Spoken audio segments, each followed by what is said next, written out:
Dear Diary, this is part 2 of our Delfino diary. I'm still in the courthouse illegally. It's almost 2 a.m. Plugged into the wall. As a taxpayer, I'm getting my money back from the electricity. Thank you. We were talking about the first few dates of me and Delfino, October 2003, where she had been full of shit the first 3 or 4 dates in a row. Very annoying. And because those things matter to me. I like people who are brutally honest. I like people who are not insecure. I like people who are not worried about the way they dress and who dress for comfort. Delfino would wear tight jeans. Okay, no intelligent man wants a girlfriend who wears tight jeans, ladies. You know why? Oh, I try to grab your ass. It doesn't feel like an ass. It feels like a fucking piece of fucking plastic. Okay? Tight jeans are not fun. Some people think they're good to look at. I don't think so. I mean, sometimes they are. But I never want to be with a woman who wears tight jeans. Ever. For 100 reasons. Whether it's grabbing her butt, or wanting to have sex in public, or wanting to fondle her at a show, or anything. You know, I can't even caress her leg. She's wearing a skirt, I can caress her leg during a show. You know, they call me touching you. I'm very tactile. If I'm watching a show or a movie or anything like that, I want to be caressing my girl, whether it's her arm or her cheek or her leg or her breasts. But I don't like to waste my hands. You know, come on. And I'm not fucking eating popcorn all the time. So, ladies, stop with the fucking tight jeans, okay? Grow the fuck up. The girlfriend I was dating before that, who was pretty awesome, she would wear pajama pants everywhere she went, which was great. I could just pull her pants down and eat her out anywhere in court. That sounds so crass, eat her out. I would lick her sweet kitten, and it was great. And I could sex her up anywhere, anytime. It's great. Or I've dated girls with skirts. Love them. And I'm a romantic fellow.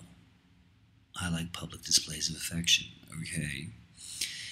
Anyhow, where were we? Oh, so, and then Delfino and I started doing stuff together, like working on music. This is what the story's really about here now. This diary entry is not really supposed to be so much about our dating, but more about how she did what all humans do, which is they fuck over the people who were best to them. File under no good deed goes unpunished, and nice guys finish last. Those two mantras, or whatever, rear their ugly heads everywhere, every day, every time. It chills the fuck out of me. So many, in fact, almost never has anyone I've ever been nice to not fucked me over. Whether it's Tom Lev or the Trachtenbergs or Super Cute.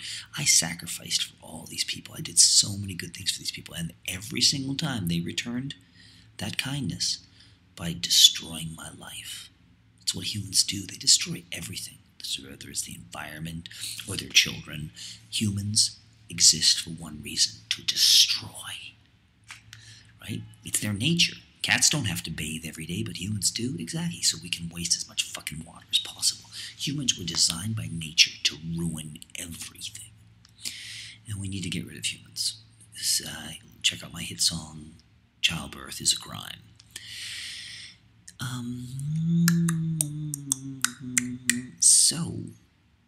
Delfino did a couple other things that really troubled me too.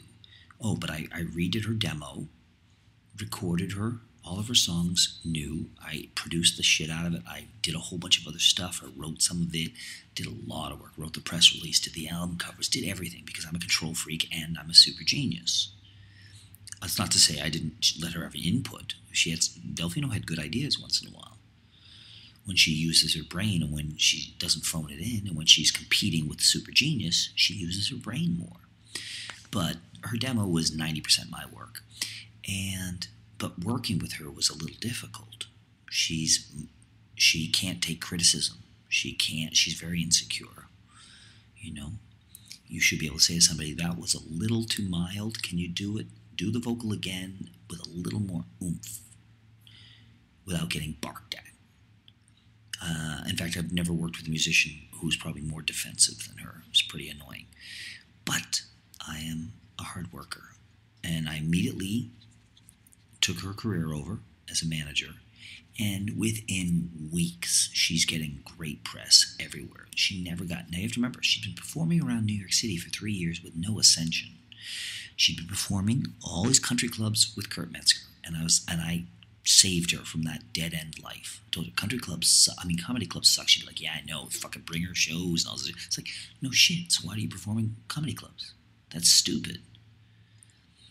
In every way, that's stupid.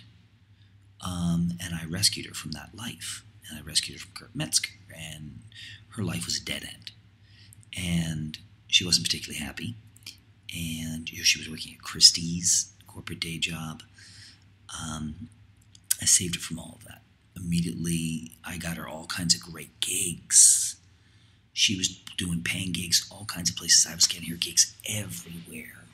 And, I was kind of famous, dating Christopher Brodeur.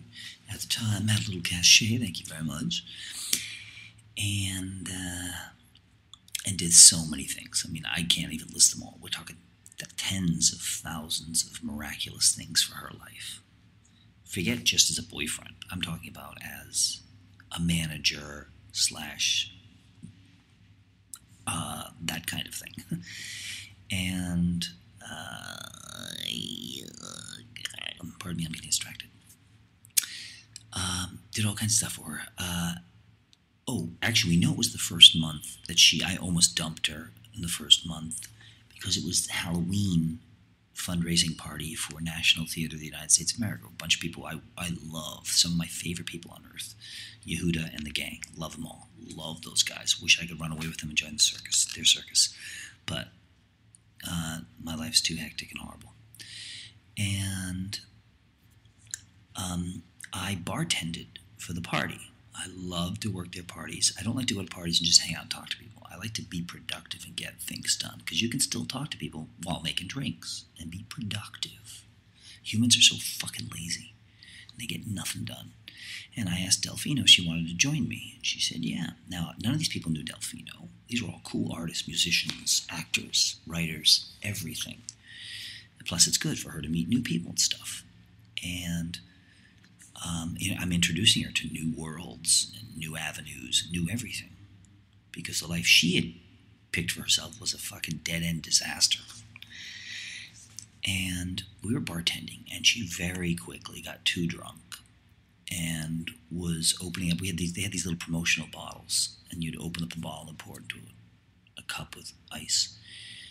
And she was giving somebody a drink, and I noticed, she was making all these drinks, and I noticed fucking bottle cap in the fucking drink. And I said, why is there a bottle cap in the drink? And she said, oh, I made a mistake, sorry. It's like, okay. She did it about 4 more times. Now, this is one of the rules of Jessica Delfino's brain. You must make the same mistake as many times as possible. Tina Trachtenberg has the same flaw. Some people learn from their mistakes, some people don't. Rosie Rebel used to be an alcoholic. She stopped drinking. Rob Shapiro and Rick Shapiro used to be heavy drug addicts. They changed and they improved a little bit. Delfino was incapable of self-improvement. And that's a real problem for me, because I'm the king of self-improvement. Right? I became a pacifist at the age of 9. I stopped lying at the age of 10. I'm the god of self-improvement. And I think we should make laws forcing humans to be better people. So she was so cavalier and just didn't give a fuck that she laughed it off. She kept fucking bottle caps in people's drinks and thought it was just funny. And I said, no. I invited you to a party with a lot of people I respect and who've known me for years. And I bring in some girl who gets too drunk and is dropping bottle caps in their drinks. That's very disrespectful. And I almost dumped her that night because it was so annoying.